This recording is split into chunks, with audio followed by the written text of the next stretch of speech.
Hi, I'm Webb Sun, co-founder and president of Komodo Health. I'm here at the health conference in Las Vegas, and you are watching Taking Stock.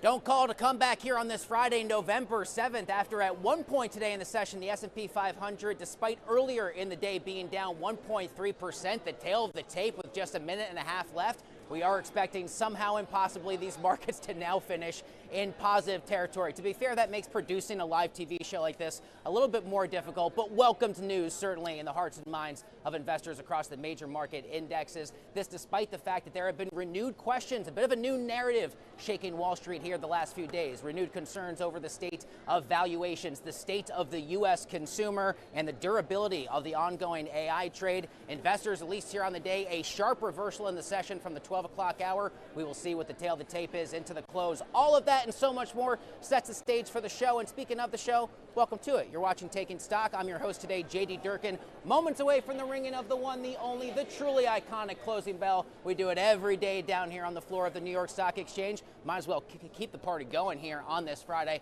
The S&P 500 now somehow expecting to finish in positive territory, up 0.1% with comparable reversals for the small caps, the NYSE Composite Index, as well as the Dow 30.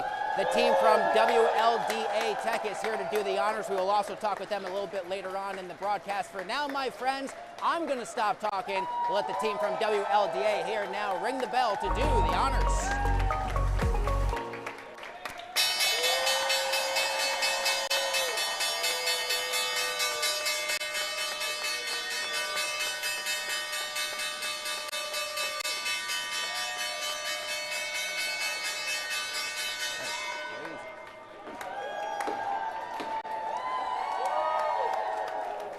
Three gavel strikes, rather, on the iconic block here at the New York Stock Exchange. The crowd is absolutely fired up, and they are ready to go.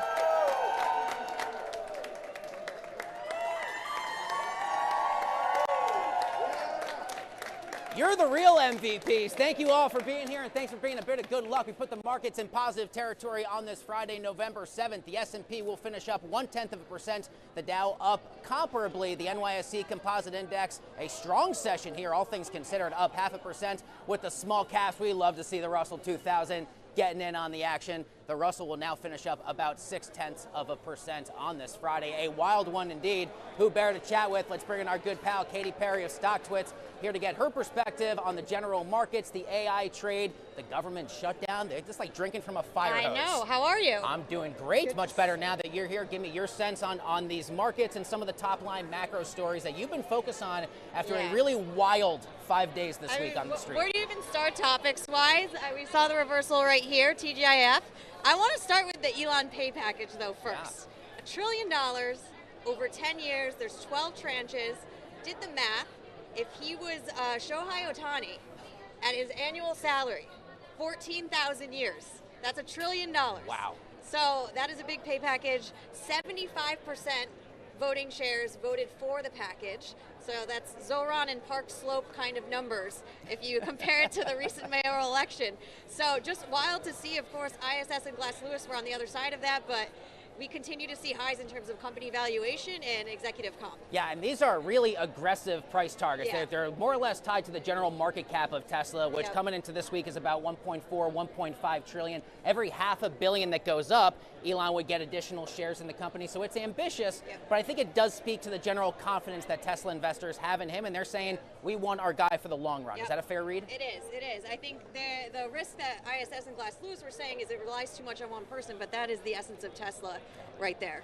Yeah, absolutely. How about this ongoing AI rally? You and I have talked many times now. The AI bubble, the valuation concerns. We saw some pullback from the so-called AI trade here on Wall Street the last few days. Coming back with a little bit of a vengeance into the close, but where do you stand on the general AI rally? Yeah, I mean, again, talked last time, bubble, is it not? Michael Burry shorting Palantir, NVIDIA. I know Palantir loves the short sellers.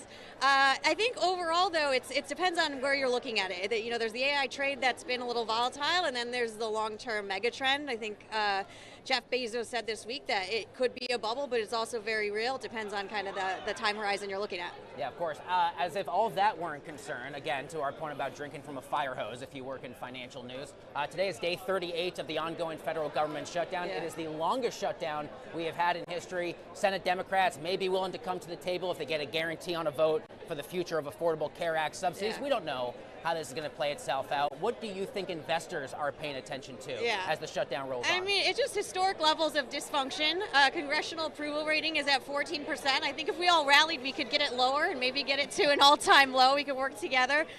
They're playing the blame game. They're playing a game of chicken.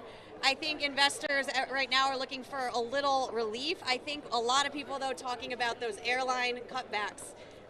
10% cutbacks, some airlines, airports like JFK, that's 60 flights, thousands and thousands of people a day. I think when that starts hitting business travel, you're going to start feeling it a little more. Yeah, best of luck to anyone who has air travel plans this weekend. Almost out of time. Real quick, tariffs, trade policy, uncertainty, still top of mind for many. What are you following there? It's going to the Supreme Court. They're going to decide if those are legal or not. Some of the conservative judges are in an awkward place. John Roberts, for example, always kind of backs free market, and so he's in a little bit of a tough spot. Analysts are still saying, though, that he'll find a way to push these through by other means. It's probably going to be same as we've been, same since April. Yeah, $90 billion in tariff revenue already collected by the federal government. What happens if it gets struck down? No one really knows. Unprecedented. Maybe you've heard that word used once or twice this year. We'll keep using it for a bit longer. My good friend, Katy Perry of StockTwits, thanks for being here to kick off the broadcast as always. Jeremy will take your mic. Todd, you and I are going to head for a walk this way. And this is the point of the show. Every week we like to bring you the latest on an event contract. I got to say hello to Fernando, the great Fernando of the New York Stock Exchange. My man, have yourself a great weekend, dude. We're going to talk about a closely watched event contract that's actually really kind of a fun one. Market participants on Polymarket are trying to figure out who will be the Time Magazine Person of the Year. Time usually releases that information the second week of December. Here are the latest odds. Artificial intelligence in the lead at 38%. Pope Leo XIV of Villanova University coming in at 16%. Go Cats. Had to work in that one. Donald Trump, 13% odds of repeating as Time Magazine Person of the Year. Zohran Mamdani at 9%. Benjamin Netanyahu, at 7%. Elon Musk at 3%. $3.5 million worth of trade volume on that particular event contract. Todd, we'll take a look at two NYSE notables here before we toss to a quick break.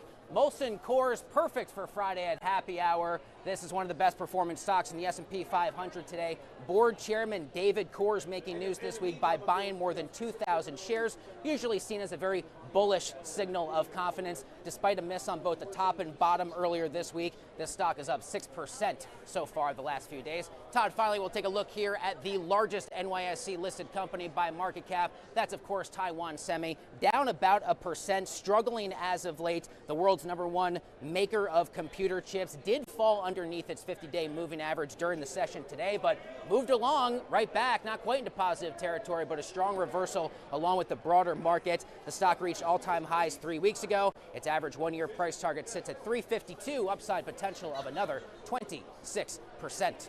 The New York Stock Exchange's very own Ashley Mastronardi sat down recently with Jack O'Mara of Erska to discuss all of the ways that his team is revolutionizing care for neurological diseases. Take a look. In Gaelic, Erska means in the shelter of one another people survive. It's a powerful name and a powerful mission for a new biotech aiming to change the way we treat neurological diseases.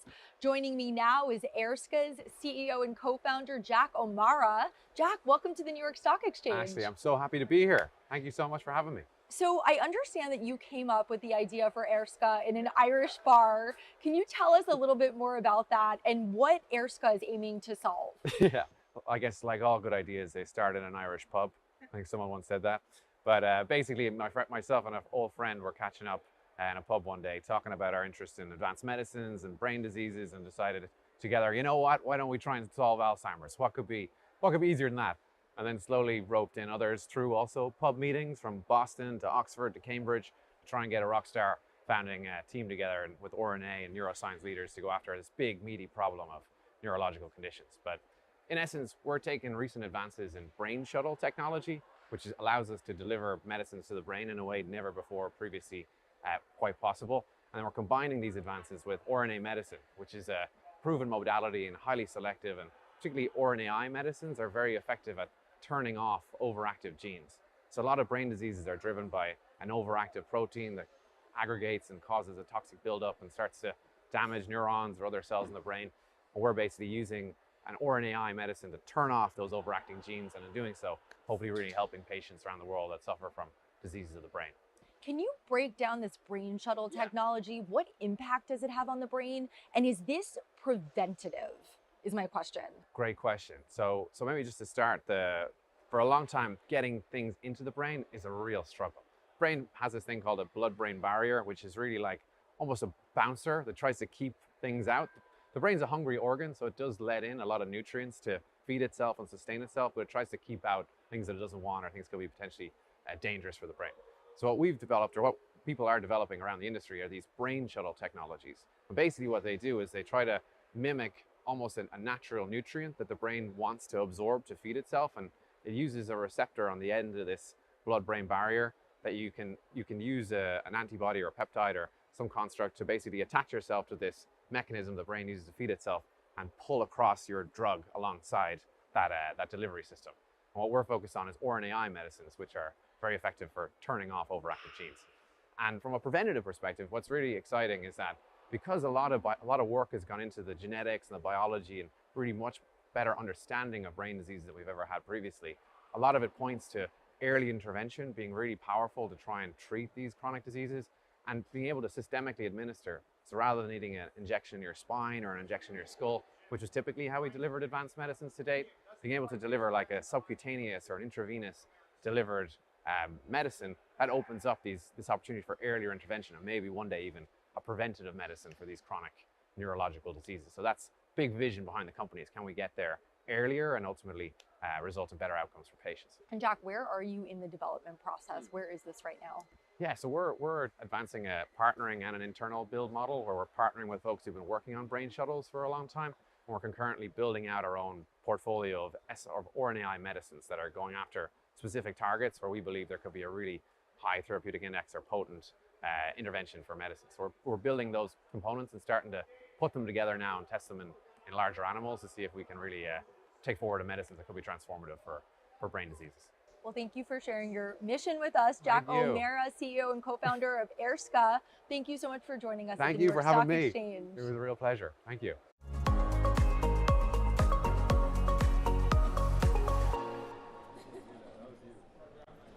Welcome back to the broadcast, one and all. You're watching Taking Stock live from the trading floor of the New York Stock Exchange. Time now at this hour for the latest headlines you need to know in the worlds of fintech, crypto, and artificial intelligence. First up, the crypto majors Bitcoin, Ethereum, Solana all up multiple percent on the day in what is a modest recovery from recent sell-offs. The big winner on the day, Solana, up 4.4%.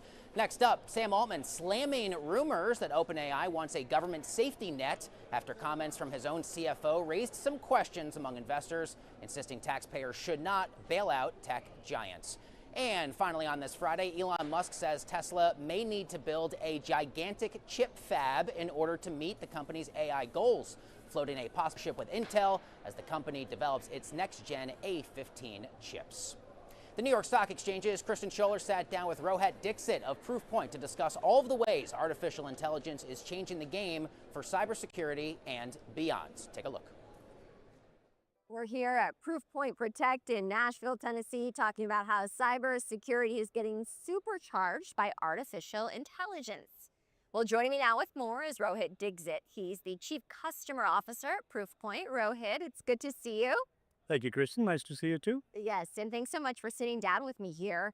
I'm curious, in your regular conversations that you're having with CISOs and security leaders, what do they identify as the biggest security challenges right now?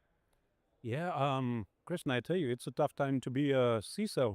Not that there is an easy time to be a CISO, but especially so now. Because, if you think about just the amount of threats that a CISO has to handle, they're about like quadruple over just the last year. Not just the volume, but also the complexity and the sophistication of attacks has gone up significantly. And, the CISO now has to cover a much broader scope, because earlier 80% of your work was protecting email coming in that could be phishing. But now you think about, Teams, you think about Zoom, you think about WhatsApp. QR codes, all of these are vectors for threats coming in, and the CISO and the analyst team has to cover all of them. So that's like a huge concern for them, just that increased surface area of attack. The second big area, of course, is, as you said right at the beginning, AI. Look, there's an AI arms race on, and the bad guys are trying to use AI as a way to exfil and for a way to infiltrate, and we are trying to, of course, use AI as a way to block. And when I talk to CISOs, that's like a primary area of concern for them. And how can they have a security posture across all the various channels that protects them from all the threats, and not just increase the efficacy of that protection, but the availability of it, the explainability, the attribution, the investigation. So look, I mean, I think the CISOs have a lot on their plates right now, and we're glad, to be able to help in any way we can. I want to talk more about that. How is Proofpoint helping meet these challenges? Yeah, so first thing is that our mindset is very much to put ourselves in the place of a CISO and an analyst, right? And then what we want to do with them is to make sure that the security posture that I talked about, one, is as efficacious as possible. And at Proofpoint, we're at like 5 nines of efficacy, which is, I think, better than anybody else can ever claim to be. Second is our deliverability is very good, so we don't slow any emails down as we're protecting you. But at the same time, our scope of the area that we cover has expanded significantly. So not only do we have what we call collaboration protection, we also have the information protection or the data protection side of the house. And what we're trying to do is to get these two things to work better together so that we're looking at threats from multiple angles, sharing data across the two.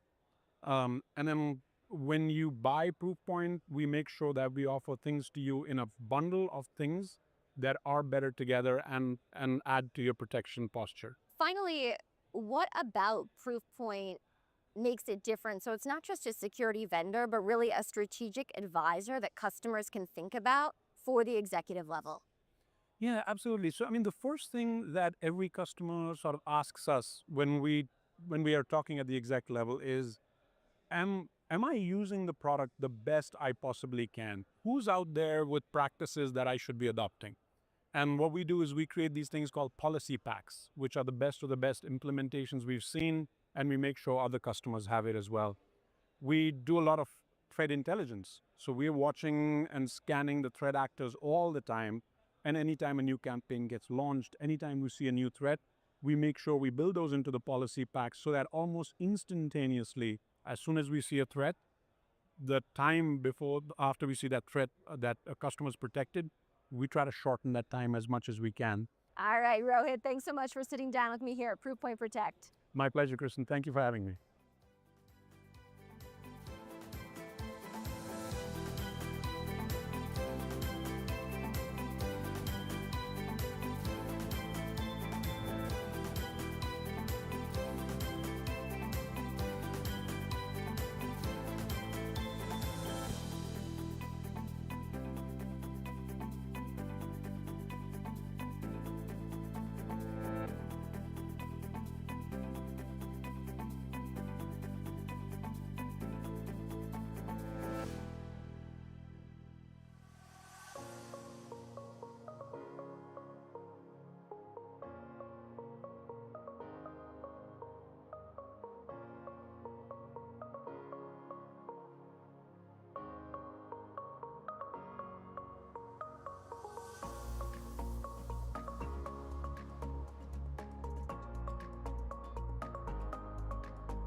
Welcome back to the broadcast. You are watching Taking Stock, still live from the trading floor of the New York Stock Exchange on this incredible day for the markets that saw a very sharp reversal from negative territory, finishing the tail of the tape in positive territory. Thank you one and all for taking the time to watch the show, and I'm very excited for this next portion because I love every guest we talk to, but especially when the guest just rang the closing bell. Asha Saxena joins us now. She is CEO and founder at World Leaders in Data and AI. Excuse me. It's great to have you. Thank you for having me. Super excited to do the closing bell and to be here and talking to you. Of course, and I know it's not your first time doing the bell here at the New York Stock Exchange, but what was the like for you and your team? We saw them off the top of the show. They were really excited to be here today. So exciting, right? To be here. I feel like New York Stock Exchange truly inspires entrepreneurs, leaders, CEOs, organizations to do well. And that's what we were here for, celebrating our success. And not only it's the management team, but it's the entire team. And that's what you saw today. Give me a bit more of an introduction to World Leaders of Data and AI for any of our viewers who are certainly familiar with AI technology, but want to learn more about what your company's priorities are. Absolutely. World Leaders in Data and AI is a mission-driven organization. We bring senior leaders together for the mission to build a fair digital world. So we champion the responsible AI. We are a leadership organization, thought leadership organization, where we make sure that the best practices to make sure that we are creating the impact. We bring the leaders together to educate them, to make sure that all the technology that's getting built is impacting the world in a positive way. AI can have so much impact, good and bad. I think as humans, it's our responsibility, as leaders, it's our responsibility to build responsible organizations. I know last year you did an incredible TED Talk. I was lucky enough to watch it earlier today, called How Better People Lead to Better AI. What are the role of humans as the technology underneath us continues to evolve, and how do you view the relationship between humans and AI? You know, the theme of the TEDx I did was how to be a better human upgrade. I talk about that as humans now, we have to invest in ourselves to make sure that we upgrade our values, install these values in our systems, and continue to make a positive impact. And now it's not just about technology, it's about how humans are interacting with this technology to give the exponential enhancement of all the work we do. Productivity, efficiency, and changing business models. 'Tis the season, of course, to ask about guidance or expectations for 2026. What does the new year look like for you and the team? We are super excited about all the new technology that is coming in. We are moving from generative AI to agentic AI. So we are now going to be building more agents that will help us do the manual work. We continue, as humans, have to make sure that we monitor what these agents do. We still are in control, but how we use it to make sure that we are more efficient is really critical. So super excited for 2026. I think a lot of organizations are going to implement AI more and more. We do want to make sure that we see the productivity, which could be a challenge, but if we as humans implement it properly, that's where the positive will come in. Asha, thanks a lot for being here and for bringing an amazingly excited group down here for the closing bell. It's been great to have you on the show today. Thank you so much. Folks, don't go anywhere. Much more Taking Stock coming up after this.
Welcome to FinTech TV. I'm Remy Blair. We're here at Money 2020 in Las Vegas, Nevada, and I am joined by none other than Elizabeth Thor, who's the co-founder of Hello Alice. So great to have you here. Thank you so much for joining me. Oh, howdy. I'm so happy to be here. Well, now that this conference is underway, it means that we only have 2 more months left until year end. So I know it's so hard to believe, isn't it? Yeah, I'm not ready, but at the same time, it's a good time to look in the rearview mirror and take a look at funding, especially of small businesses across the country. So what are your takeaways so far this year? You know, I have optimism with a little tail of worry. Small businesses are going like crazy. We have 5 times the amount launching right now than the history of our country. But capital is still very expensive and tariffs are very expensive. So from a growth perspective, even though they're launching, they're really not getting enough capital to grow. So that's why I'm here to talk to all these banks and fintechs. Let's really push the throttle for small businesses. Yeah, and Elizabeth, this is an area that you pay close attention to. So what do you think really needs to happen here moving forward when it comes to funding? Well, I got really excited. We show up at Money 2020 and I see open banking stickers everywhere. And I'm a huge fan of open banking for small business because, some of the most successful small business owners come in and maybe their FICO scores aren't great. Yeah. Small business, your first 24 months, you're really learning on your personal credit. And if we can really look at the P&L of a business owner and see, oh my gosh, they have great contracts coming in, they pay their bills on time, I think they could get better, high quality loans to grow their business. So I'm really excited about open banking. And I did want to ask you, how does Hello Alice actually help navigate what goes on, not only on a day-to-day basis, but also throughout the journey of a small business as they grow? Well, our number one goal is access to capital, but right behind it is the financial fitness of a small business. So we have the business health score, and the score ranks a small business's financial health 0 to 100 consistently. They can take that score as many times as they want. It's a pre-underwriting tool. And then we guide them every 90 days on how to improve their cash flow, their cyber, their growth projections, their taxes. And that's really important. And now with AI, that's getting faster and better. Yeah, and I'm glad you brought up artificial intelligence because it does play a key role in the future of finance. But what do you think needs to happen when it comes to the regulatory landscape, and how can small businesses keep smart when it comes to artificial intelligence? And we were just in DC and, they were shut down, but we were open. And small businesses are actually slower in adopting AI, which concerns us. So you have enterprise and consumer, but small business, there's like an 8.8% to 10% adoption right now on utilizing AI specifically for their finances. So we're talking to the banks, the big fintechs and so on, that we really need to ensure AI tools in their existing software. But I'm also here to shop around and see what software is out there specifically for small business to manage everything in their accounts with AI. I think it's an exciting time. Small business owners are so time poor that AI can give them that time back, that efficiency, those data insights. I'm so excited about it. Well, thank you so much for making time for us, Elizabeth. I appreciate you joining us and taking time out of your busy schedule because of your insights. Thank you.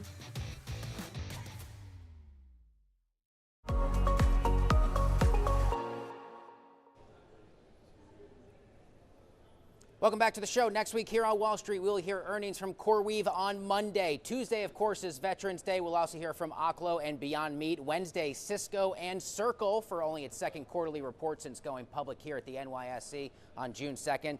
Thursday, we'll hear from Disney and JD.com, which is not, unfortunately, my personal website. On Friday, we'll hear from Eric Trump and the team at American Bitcoin. No shortage of Fed speakers on tap all 5 days next week as well. 9 a.m. Monday morning, NYSE TV Live and FinTech TV Live counting it down to the open. That's going to do it for Taking Stock. We will see you Monday.